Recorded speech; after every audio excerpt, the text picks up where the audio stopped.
Hi guys! So, nandito na naman tayo sa Newborn Essentials vlog natin. So, 2024 edition. Kasi yung last ko is 2022 or 2023. For this vlog, hinati ko na naman siya sa iba't ibang category. Category of clothes and blankets, sleeping, bathing, diaper changing, laundry, and feeding. Pero dito sa first part natin, which is clothes and blankets, isasama ko na yung bag. Ito yung binili ko ngayon na baby bag. Usual na binibili ko kasi yung Carter. Blue and red yung sa eldest ko and sa second ko. However, wala nang available na other colors. Gusto ko nga sana Carter ulit kasi sobrang matibay naman siya. Pero since nga wala nang available, pupunta ako dito sa gantong bag. Yan. So, ito try ko siya this time. Balitaan ko na lang kayo kung maganda siya. Parang travel friendly naman siya. Marami rin siyang pocket sa loob. Pwede na rin siyang baby bag. So, sa clothes and blankets, unahin na muna natin yung mga franela and yung mga muslin blankets. So, ito, regalo lang to sa akin ng best friend ko. Ang ganda, diba? Yan, ito yung pangbalot natin kay baby. Pwede rin siyang pangsapin sa higaan, pangsapin sa stroller, pangsapin sa ano niya, sa kung ito, sa kakarga sa kanya. Yan. Pwede rin siyang blanket. Yan, tatlo to eh. Actually, 4 pala. So, yan. Mga designs, pakita ko lang. Yan, ang gaganda. Ang swerte lang namin kasi baby girl yung pinanggalingan nitong mga to, yung second ko. Tapos baby girl din ngayon. So, hindi na talaga ako bumili. Kasi kung naging baby boy siya, bibili ulit kami ng mga bago. So, okay lang naman kasi may mga blue pa rin naman na natira. Si kuya. So, tapos ito naman yung kanyang mga baby towel. Gift lang to nung bunso kong kapatid nung holidays. Tapos, nagdagdag lang ako ng muslin blanket kasi magagamit naman to ni baby and ni Makino. Yan, ang ganda ng design. Ang lambot niya. Yan. So, malaki rin to. Pwede siyang kumot. Pwede siyang franela, pambalot. Pwede rin siyang towel. Pwede rin siyang pangsapin sa stroller. Yan. Mga light colors lang pinili kong design. Yan. Ganda, diba? Pwede rin na ako magkumot here. Pero manipis lang siya. Yan. Ito lang yung medyo makulay ng konti. Yellow. Yellow or yellow-orange. Yan. So, ayun. Tapos na tayo sa mga swaddle, receiving blankets. Doon naman tayo sa baru-baruan, pajamas, coverall, and frog suits. So, ito mga coverall. Yan. Ang cute. Mga kay, ano pa ito, Makino. Diba? Ayan. Hindi ko pa siya nilalaban kasi gusto ko nga muna siyang i-vlog bago ko labhan. So, ayan. Ito pa yung kay kuya noon. Sobrang tibay. Hanggang ngayon magagamit pa ni bunso. Meron pa ba dito? Ito. Galing to sa kapatid ko. Gift niya. So, ayan. Ang cute, diba? That's not milk, baby. So, ayan. Marami na siyang coverall. Ito. Ayan. Mga neutral colors lang. Then, sa ano naman mga booties, socks, mittens, hat, and bonnet. Ito yung mga maliliit. Medyo halo-halo pa yung mga gamit natin kasi hindi pa nga ako nakapaglaba. Ito yung mga bonnets natin. Ayan. Mga gift lang din. Ayan. Ito kay kuya pa to. Tibay. Ito yung free sa St. Luke's. Nanganak ako 2022. Ito binili ko to sa Shopee before. Itong mga white na to kay kuya pa. Ayan, ito kay kuya pa rin yung blue na yan. Tapos, mga mittens. So, konti na lang yung mittens ko. 2 pair na lang to. So, since konti na nga lang yung mga mittens ko kasi medyo nagpamigay din ako last year, bumili na lang ako ng additional sa Cotton Central. 3 pairs lang. Tapos, mga white na lang yung pinili ko. So, ayan. Magaganda yung tela niya. Malalambot.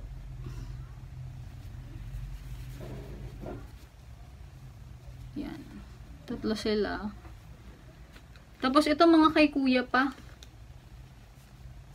Sa eldest ko pa. Cotton din siya. Sa SM namin nabili. Tapos, ito freebie sa St. Luke's before.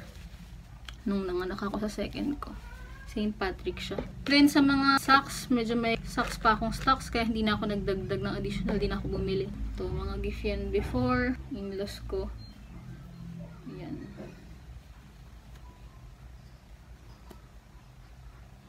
Ayan. Tapos ito, kay kuya pa to. Ito, gift rin ng in-laws ko. Yan, diba? Nagagamit pa rin siya. Tapos ito, St. Patrick's, partner rin nung sa St. Luke's. Ito kasama sa gift ng sister ko. Yan, ito kasama lang sa freebies na order ko before na mga damit ni baby girl. Yan. So, kompleto pa ako sa mga booties. Then, next naman natin ay mga baru-baruan pajamas. Baru-baruan and pajamas. Sobrang dami ko pa.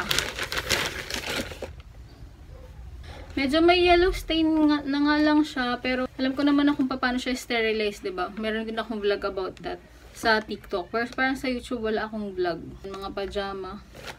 Mayroon pa tayong pajama. Ito yung may mga blue pa kasi mga kay kuya. Kasi yan, mga whites. Dami-dami pa yung pajama natin. More of mga whites naman yung pajama natin. Yan. Tapos, ayan. Meron na pala akong konti pa na may pink outline.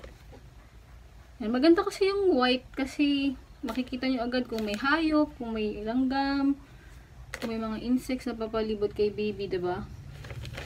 Unlike pag yung mga colored. Kaya more of white talaga yung pinipili ko. Tapos, yan yung mga tops. Marami pa tayong mga long sleeves. Yan, ito. May mga blue outline kay kuya. Yan, mga long sleeves. Yan, mga long sleeves pa rin to. Yan. Pero marami na rin ako na ipamigay eh. Tapos itong mga short sleeves na to. Yan, parang t-shirt baru-baruan. Yan, mga t-shirt baru-baruan. Mas maganda talaga yung baru-baruan kasi parang mas comfy si baby. Ayan, may mga stains pa nga. Pero alam ko naman paano na yan tatanggalin. Baking soda lang yan. Papakuluan natin in bababad overnight. Tapos perla. Yan, mga short sleeves. Yan, short sleeves. Ito yung sa St. Patrick's. Ito yung freebie sa St. Luke's. Yan. So, malamang makakatanggap na naman ako ng isang set ng ganyan. Dahil, doon naman tayo mga anak. Yan. Ito pala yung set na bigay ng kapatid ko. Yan. May sando siya in pajama. May brief. Ay, may panty. Ayan, may short sleeves.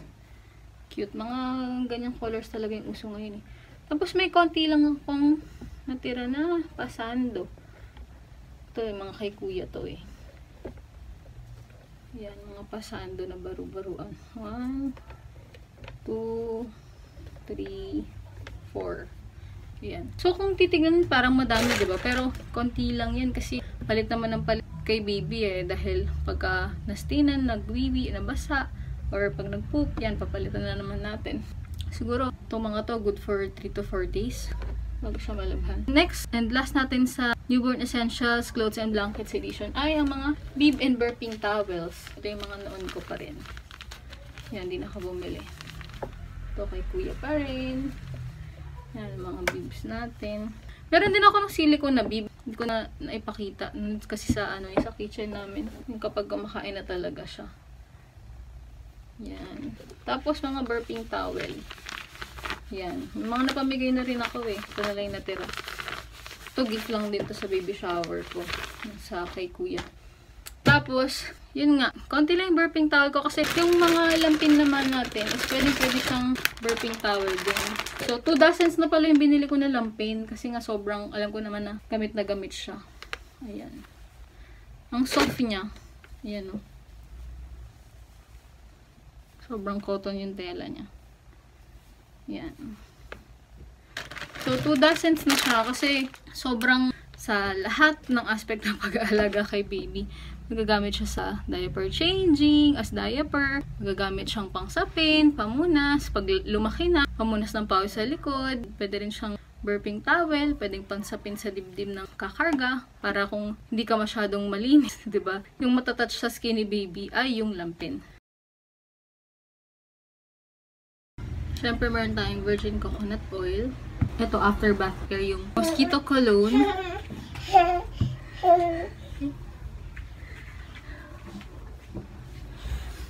Hi, love. Hungry ka na? You want to eat na? Eat ka na rice, Cho? Eat na rice, Cho?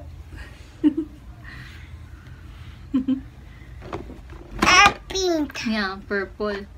And meron tayong ang aftercare kit nga. Meron siyang scissors, may nail cutter, may nail file, and may tweezer yung pangkuha ng mga dried na nasal secretions. And merong comb. Syempre, meron tayong towel, washcloth pag maliligo si baby. And hindi mawawala yung baby starter kit na favorite ko from Mastella. Meron siyang gentle cleansing gel, cleansing water, body lotion, and nappy cream. So, ayan. So, alam niyo naman noon pa, diba, yung vlog ko 2 years ago, mahilig ako sa mga maliliit na items lang para madali siyang ipack sa hospital bag. Tapos, naka-order na rin naman ako ng mga malalaking version para sa stock namin sa bahay. Then, syempre, meron din tayong bath net. So, yung nabili kong bath net 2 years ago, nawala siya. Actually, naitapon ng helper namin before, kaya bumili na lang ako ng bago.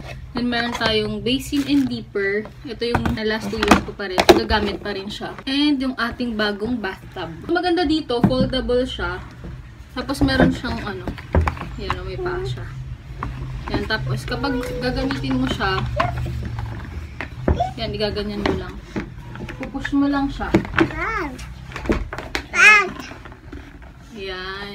Tapos, madali siyang ligpitin. Kasi nga, foldable lang siya. So, yun yung mga newborn essentials natin for bathing. Nagising ang baby ko.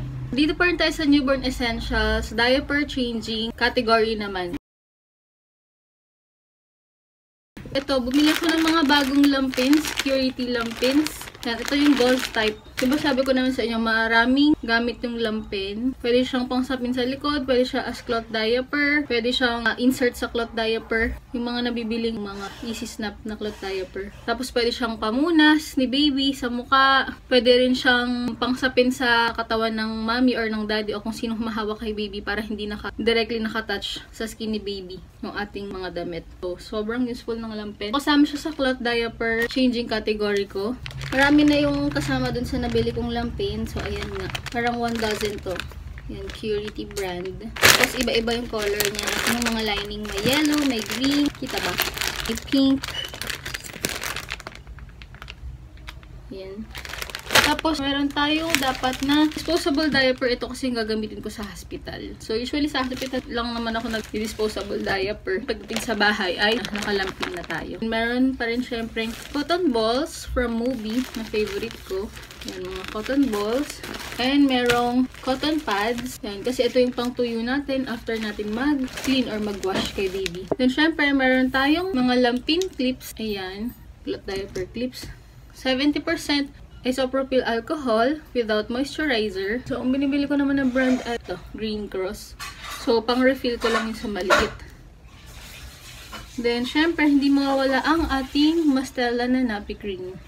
Yan, meron naman siyang kasama dun sa set. Pero, ito, separate ko siya na binili. Matagal naman siyang nagagamit. So, ayun lang sa ating diaper changing items. So, sa category naman ng sleeping. Siyempre, hindi mawawala ang ating mga baby pillows, baby hot dogs, dalawa to. Yan yung ating baby bed. So, dalawa yung baby bed ko.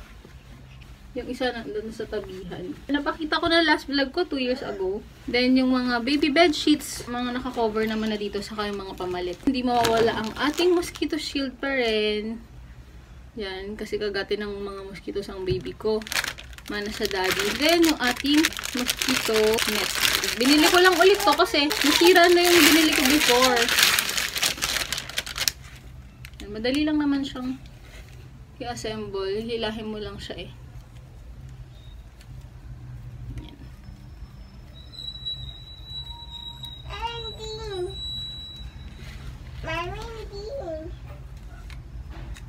So, yan. Yan na siya. Malaki rin naman itong nabili ko. Pupush mo lang to sa ito sa end. Yan. Pag ililigpit na siya. So, syempre, courtesy of Shopee na naman ang ating mga newborn essentials. Shopee and Eda Mama. Pwede ko pa rin isama dito yung ating Kial Mosquito Cologne. Kasi kapag ka natutulog siya, pwede ko pa rin isprayan yung mga paligid ng mga blankets niya. Yun lang sa ating sleeping category. Newborn Essentials, laundry category naman tayo. So, syempre, hindi mawawala ang ating mga hangers, tsaka yung ating mga maliliit na hanging clips. Sabitan ng mga towel, lampin, mga baru-baruan. Yan to, nabili ko lang din sa Shopee, 65 pesos. 30 clips na siya. And matibay rin naman. Dahil nga sa laundry, meron tayong mga laundry detergent. So, your choice of powder, liquid, or mga bar. So, sa bar, ang ginagamit ko is yung Perla. So, sa powder, itong Cycles. Tapos, meron tayong Cycles na stain soaker. Yan, para sa mga mancha. So, yung pinagbubuntis ko nung ginawa ko yung vlog ko ng 2022, ito na, makulit na siya. Then, sa liquid naman, ay meron tayong Smart Steps na laundry detergent. Ayan. Hindi ko pa na-open. Kaka-deliver lang. And baby softener. Fabric softener na Smart Steps. So, ayan yung sa ating laundry category. Newborn Essentials category of feeding naman. So, syempre, dahil breastfeeding tayo, hindi naman ako nag-stock ng mga bottles kasi hindi ko naman plan mag-pump ulit. Pero, I'm considering it kasi medyo malapit yung gap nila. So, magto 2 years old yung baby ko. Kapag pinanganak ko si bunso, parang may 2 years gap sila, magsasabay. So, may mga times na baka meron akong gustong gawin, tapos kailangan kong umalis. Kailangan may maiwan akong milk or kailangan ko mag-express ng milk. Pero hindi pa ako nakabili ng pump. Pero anyway, meron naman akong milk storage bottle. Ayan. Just in case mag-hand express na lang muna ako. Bottle sterilizer.